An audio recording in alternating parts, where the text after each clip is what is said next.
বাংলাদেশের ফিল্ডিং সাজায় দিল ভারতের প্লেয়ার। মানে ব্যাপারটা হাস্যকর হলেও কিন্তু আমার কাছে লজ্জাদায়ক। এই ঘটনার প্রথম সূত্রপাত ঘটাইছিল ভারতের কালজয়ী অধিনায়ক মহেন্দ্র সিং ধোনি ভাই। বিশ্বকাপের প্রস্তুতি ম্যাচে উনি প্রথম এই ঘটনার সূত্রপাত ঘটাইছিল, তাও আবার আমাদের বাংলাদেশের সাথে। মানে এই ঘটনাগুলা মহেন্দ্র সিং ধোনি ভাইয়ের পরে এই ঘটনা ঘটছে মাত্র সিনেমাতে। মানে সিনেমা ছাড়া এই ইতিহাস কিন্তু আর নাই। প্রথম মহেন্দ্র সিং ধোনি, তারপরে সিনেমাতে, এখন আবার এই ঘটনার সূত্রপাত ঘটাইলো কে? ঋষভ পন্থ। আচ্ছা, আমি একজন ক্যাপ্টেন, কোন জায়গাতে আমার ফিল্ডিং সাজাইতে হবে, কোন জায়গাতে রাখলে ভালো, কোন জায়গাতে রাখলে মন্দ, আমার যে বলার, আমার বলারের কন্ডিশন তো আমি বুঝি।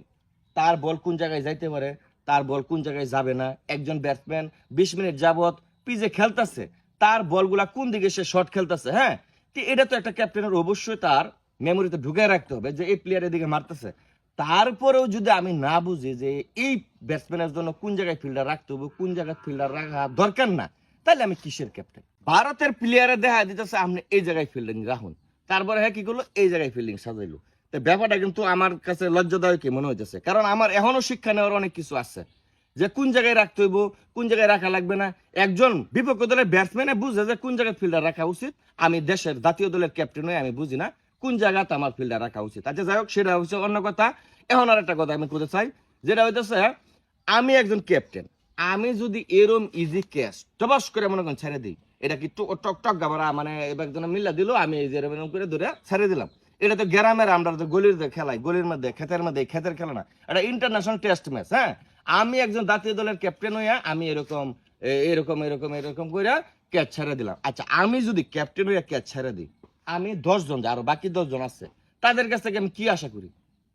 তারা যদি ক্যাচ মিস করতো, তাদেরকে আমি পরামর্শ দিতে পারতাম যে তুমি আরেকটু নিজেরা গুছায় নাও, তুমি এখনো গুছালো না, এই খেলার জন্য প্রস্তুত না, তাহলে তুমি নিজেরা গুছায় নাও। কিন্তু আমি ক্যাপ্টেন হয়ে যদি ক্যাচ মিস করি, তাহলে আমি 10 জনের আরো পরামর্শ দিবার পারতাম না, বা তাদের প্রতি আমি যে আমার রাগ, এটাও দেখাইবার পারতাম না।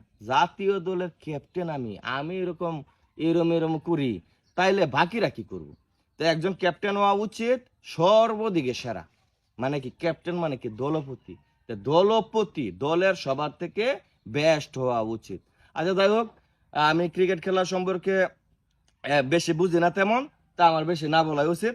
তবে আমি যে জিনিসটা বলতে চাই যে বিপক্ষ দলের প্লেয়াররা আমাদেরকে মানে দুইটা ঘটনা ঘটছে ইতিহাসে, দুইটা ঘটনা আমরার সাথে আর কি। হ্যাঁ, একবার মহেন্দ্র সিং ধোনি, এবার ঋষভ পান্থ, তাও বাংলাদেশের সাথে। এটা আমার কাছে মানে মোটামুটি অপমানদায়কই লাগছে। মানে তারা তো আসলে অপমানের উদ্দেশ্য করছে না, তারা মূলত এই জায়গাতে মিসগাইড হয়ে গেছে ব্যাপারটা, তারা আমাদেরকে শিক্ষা দিছে। তবে আমাদের নিজেরাই ট্যালেন্ট অর্জন করা উচিত যে কি কারণে আমাদের ভুল হইতেছে, কেন আমরা পারতেছি না, আর ফিল্ডিংটা একটু সচেতন হওয়া উচিত। তো সবাই ভালো থাকবেন, সুস্থ থাকবেন, দোয়া করবেন। আল্লাহ হাফেজ।